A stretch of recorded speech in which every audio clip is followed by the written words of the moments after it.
شب برات نجات کی رات اس کو کہا جاتا ہے۔ میں ویسے بھی رسمی تقریر نہیں کیا کرتا، اور آج تو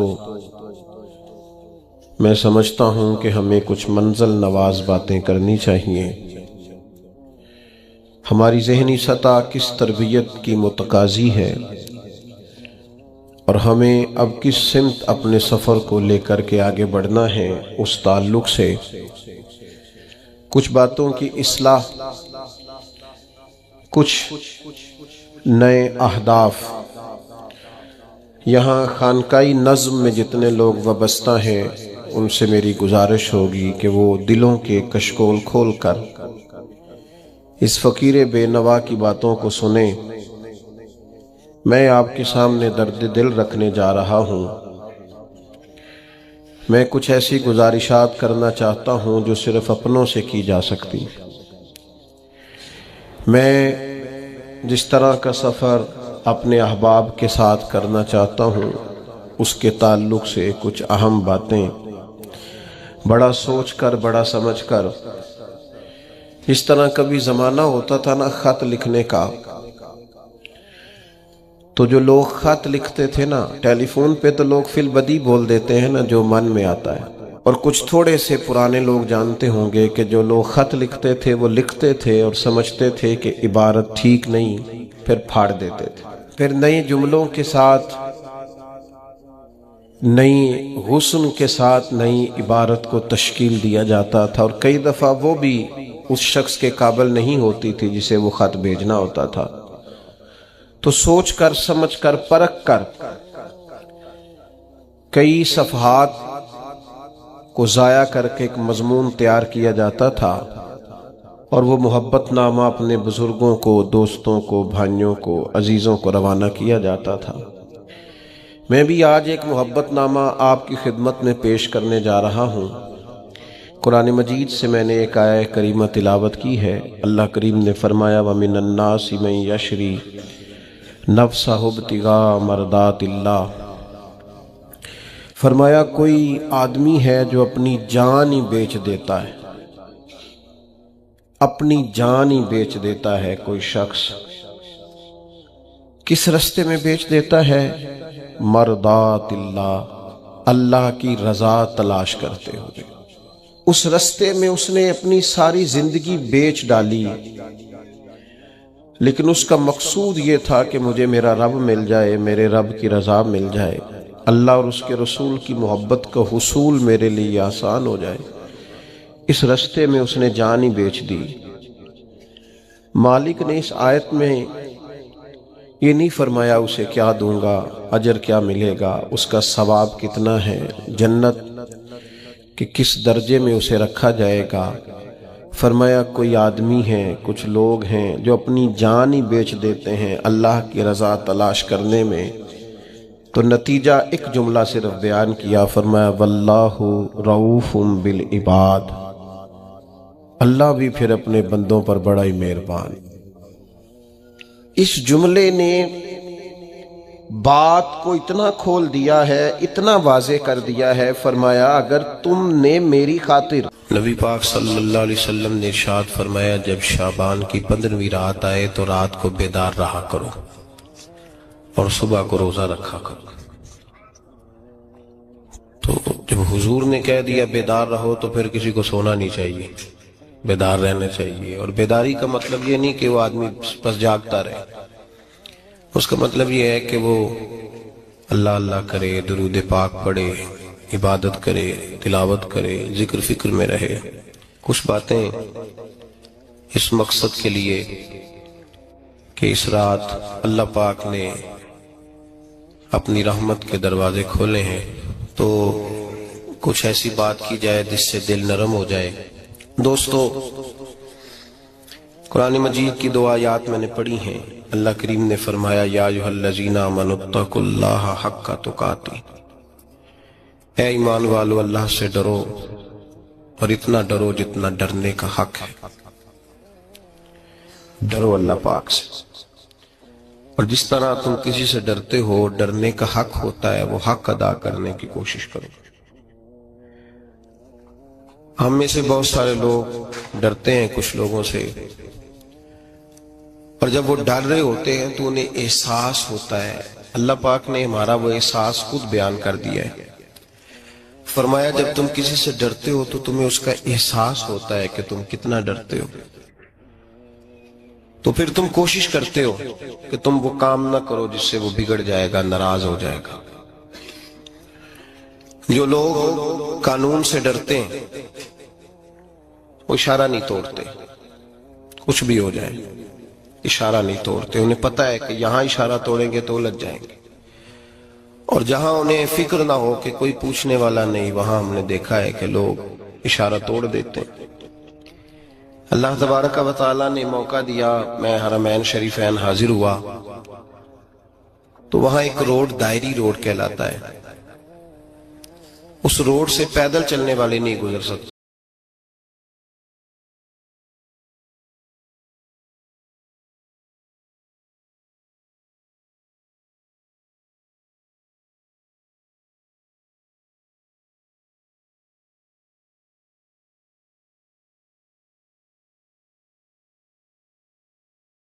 کہ لوگ اس سڑک پہ پیر بھی نہیں رکھتے، کہتے ہیں مر گئے تو بنے گا کچھ نہیں۔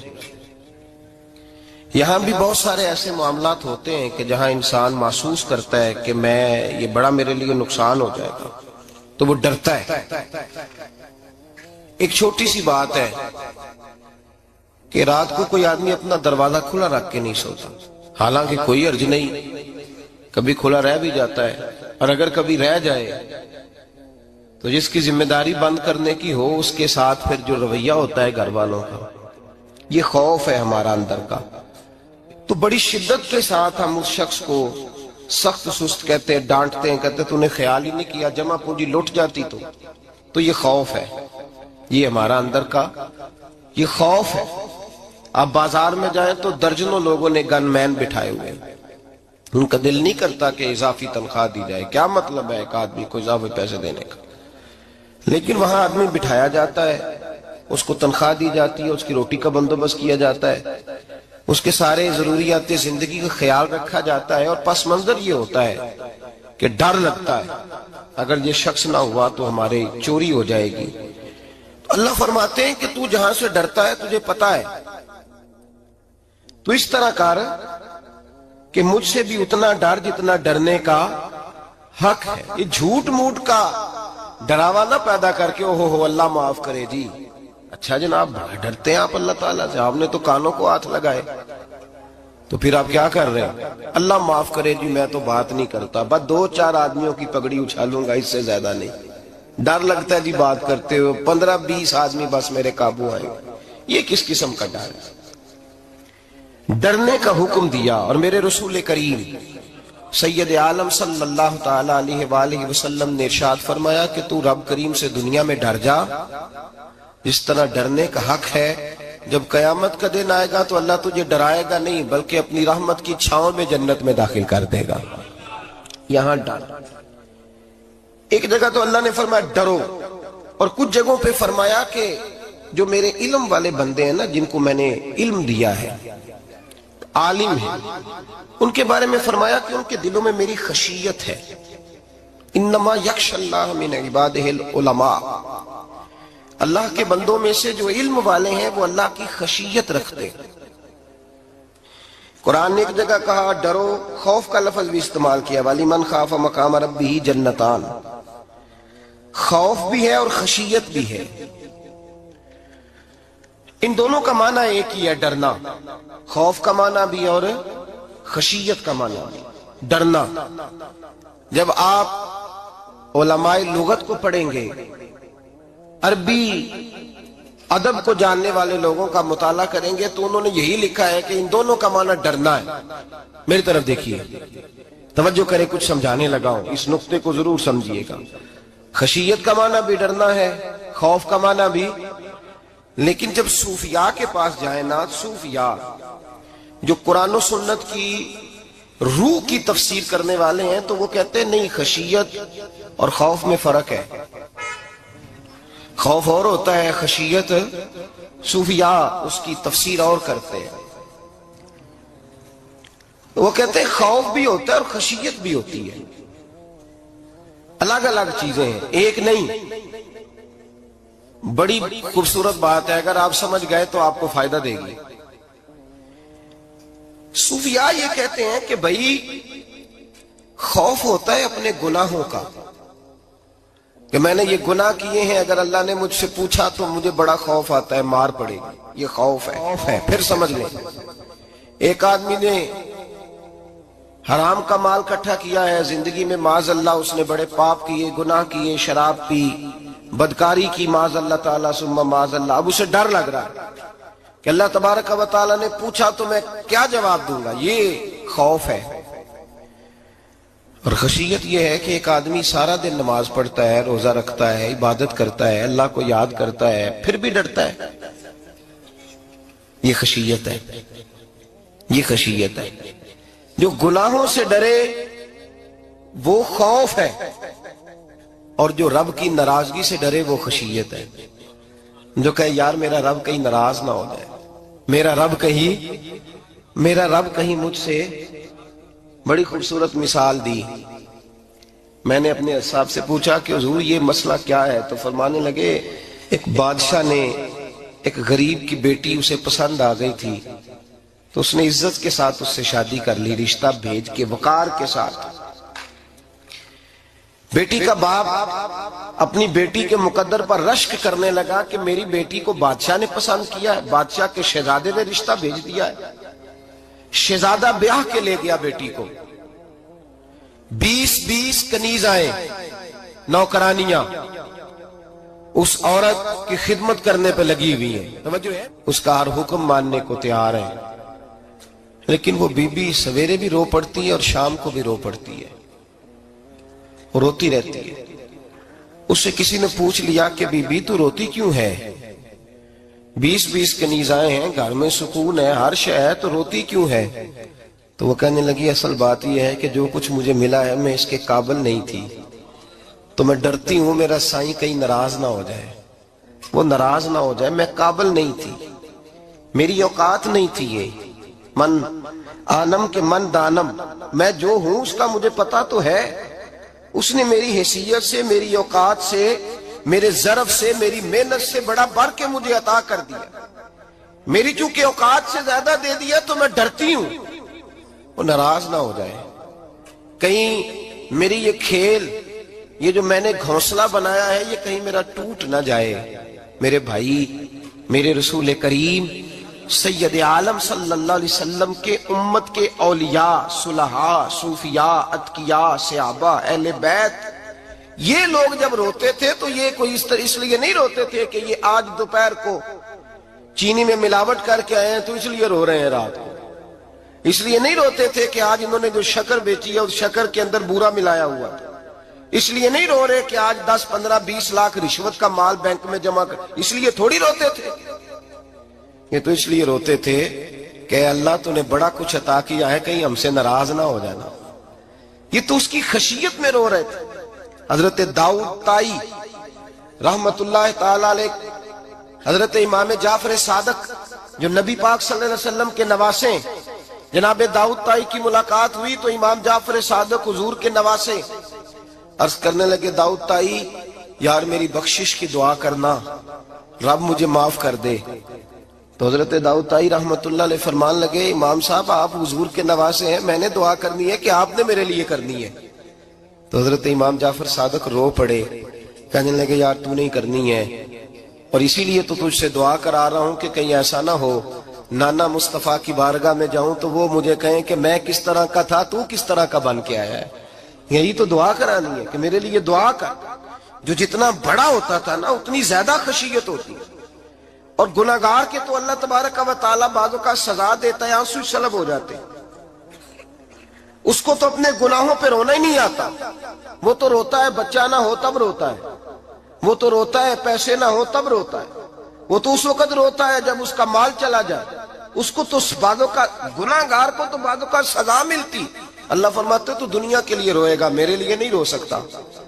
اور جو رب کریم کے بندے ہوتے ہیں انہیں اللہ کہتا ہے تو دنیا سے بے نیاز ہے، تیری آنکھ سے آنسو جب بھی ٹپکے یا میرے لیے ٹپکنا چاہیے یا محمد مصطفیٰ کے لیے ٹپکنا چاہیے۔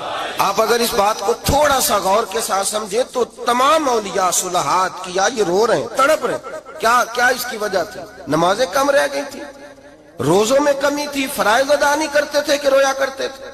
کیوں روتے تھے؟ حضرت سیدنا عمر فاروق رضی اللہ تعالیٰ عنہ کے بارے میں صحابہ کہتے ہیں جناب عمر فاروق جب نماز پڑھاتے اتنا رویا کرتے تھے کہ 7ویں صف تک ان کے رونے کی آواز جایا کرتی، 7ویں صف تک ان کے رونے کی آواز جاتی۔ ہم لوگ بن کے بیٹھ گئے ہیں، ہم لوگ بن کے بیٹھ گئے، ہم یہ سمجھتے نہیں کہ ہماری حیثیت کیا تھی اور رب کریم نے ہمیں نوازا کیا ہے۔ آپ پڑھیے کتابیں، میرے رسول پاک صلی اللہ علیہ وسلم فرماتے ہیں میرا عمر جس گلی سے گزرے شیطان رستہ بدل جاتا ہے۔ نبی پاک فرماتے ہیں میرا عمر جب تک دنیا میں رہے گا دوزخ کو تالا لگا رہے گا۔ اس صاحب اسد الغابہ نے لکھا ہے نبی پاک صلی اللہ علیہ وسلم نے حضرت جبریل امین کو بلایا، فرمایا چل میرے عمر کی شان بیان کر۔ تو حضرت جبریل امین علیہ السلام عرض کرنے لگے یا رسول اللہ صلی اللہ علیہ وسلم 950 سال اگر اللہ مجھے عمر دے، 950 سال رب عمر دے اور پھر بھی میں عمر فاروق کے فضائل بیان کروں تو میں نہیں کر سکتا، عمر کی شان میں نہیں بیان کر سکتا، 950 سال بھی اگر میری عمر ہو۔ نبی پاک نے فرمایا پھر میرے ابو بکر کے بارے میں، عرض کی یا رسول اللہ ابو بکر کی تو بات اس سے بہت آگے کی ہے نا، وہ نبی پاک کتنی عظمت بیان کر رہے ہیں، کس قدر زیادہ رسول کریم صلی اللہ تعالی علیہ وآلہ وسلم ان کی عظمت بیان کرتے ہیں۔ حضرت عمر کیا کہتے ہیں، وہ لوگوں کو بتاتے پھرتے ہیں کہ تم نے دیکھا ہے نا میری کتنی عظمت ہے، وہ یہ نہیں کہتے۔ حضور فرماتے ہیں عمر کی بڑی شان بڑی شان بڑی شان، اور عمر کے پاس جب بھی کوئی جاتا ہے کہتے ہیں عمر آپ کا کیا مقام ہے، تو عمر فرماتے ہیں میں تو اونٹ چرانے والے کا بیٹا ہوں، میں تو اونٹ چرانے والے کا بیٹا ہوں، میں تو اونٹ چرایا کرتا تھا، میں تو 10 اونٹ نہیں سنبھال سکتا۔ حضرت فاروق اعظم رضی اللہ تعالیٰ عنہ سے کو پوچھتے جناب عمر آپ کا کیا حال ہے، تو آپ فرماتے یہ تو میرے مقدر ہے کہ میری بہن نے قرآن سنایا تو میں در رسول تک پہنچ گیا، ورنہ مجھے پوچھنے والا کوئی نہ ہوتا۔ کبھی جناب علی المرتضیٰ کا بازو پکڑ کے کہتے ہیں علی تو نہ ہوتا تو عمر ہلاک ہو جاتا۔ بھائی حضور شانیں بیان کرتے ہیں، نبی پاک کہتے ہیں میرے ابو بکر نے احسانات کیے، بڑے احسانات کیے، میں نے سب کا بدلہ چکا دیا، ابو بکر کا نہیں چکایا، اللہ کی بارگاہ میں عرض کروں گا یا اللہ تو ہی اسے بدلے دے۔ اور جناب ابو بکر صدیق سے کوئی پوچھتا ہے ابو بکر آپ کا کیا حال ہے، تو ابو بکر صدیق فرماتے ہیں مجھ سے میرے اندر کا عالم نہ پوچھو، اگر قیامت کے دن اعلان ہوا نا کہ سارے لوگ بخشے گئے ایک باقی بچا ہے تو مجھے ڈر لگتا ہے کہ ابو بکر ہی بچ جائے گا جو نہیں بخشا جائے گا، مجھے ڈر آتا ہے۔ تو بھائی پن کے بیٹھ گئے لوگ، لوگوں کو پوچھ کر کے دیکھیں، کہتے ہیں کیا پاپ کیا ہے، کیا ہو گیا ہے؟ خشیت سے کانپتی ہوئی روحیں، تڑپتے ہوئے میرے رسول پاک کے غلام، اولیاء اللہ صوفیاء کرام کے رونگٹے کھڑے ہیں رب کریم کے خوف سے، جو جتنا مالک کو جانتا ہے اتنا کانپ رہا ہے، اتنا ڈر رہا ہے، جس کی آنکھوں سے آنسو خشک ہے، مطلب یہ ہے یہ رب کو جانتا ہی نہیں، اسے کیا خبر اس کا جلال کتنا ہے، اسے کیا خبر اس کا عذاب کتنا ہے، تو کیا جانے ان بطش ربک لشدید، جب وہ پکڑتا ہے تو بڑا سخت پکڑتا ہے۔ حضرت عثمان غنی کو 3 دفعہ میرے نبی پاک نے فرمایا جنتی ہے، جنتی ہے، العثمان فی الجنہ، العثمان فی الجنہ، العثمان فی الجنہ، 3 دفعہ حضور نے جنت کی بشارت دی۔ میرے مصطفیٰ کریم نے فرمایا میرا عثمان گلی سے گزرے تو فرشتے بھی اس کی حیا کرتے ہیں۔ جناب عثمان غنی جن کو میرے نبی نے 2 بیٹیاں دے کے کہا عثمان میری 100 بیٹی بھی ہوتی، ایک کے بعد دوسری انتقال کرتی جاتی تو میں ساری تیرے نکاح میں دے دیتا، وہی حضرت عثمان غنی قبر پہ کھڑے ہیں حضور کے وصال کے بعد، ایک قبر پہ کھڑے، آنکھوں سے آنسو جاری ہے، داڑھی ساری آنسوؤں سے بھر گئی ہے، روتے ہی جاتے ہیں، روتے ہی جاتے ہیں۔ غلام کہتا عثمان یار رونا ہمیں چاہیے، رونا ہمیں چاہیے، جن کو کوئی بشارت نہیں اور آپ کو تو 3 بشارتیں، روتے کیوں ہو؟ جناب عثمان غنی فرمانے لگے جس مصطفیٰ نے مجھے جنت کی بشارت دی اسی رسول نے فرمایا تھا قبر آخرت کی منزلوں میں سے پہلی منزل ہے، آخرت کی منزلوں میں سے پہلی منزل۔ سوچتا ہوں اگر رب کریم نے عثمان سے حساب پوچھ لیا حساب کیسے دینا ہے، میرے مصطفیٰ کریم نے، یہ تو بات ہے نا جناب عمر کی، یہ تو بات ہے حضرت عمر کی، حضرت ابو بکر کی، جناب عثمان غنی کی، اور جس شیر خدا کے بارے میں نبی پاک نے فرمایا علی منی،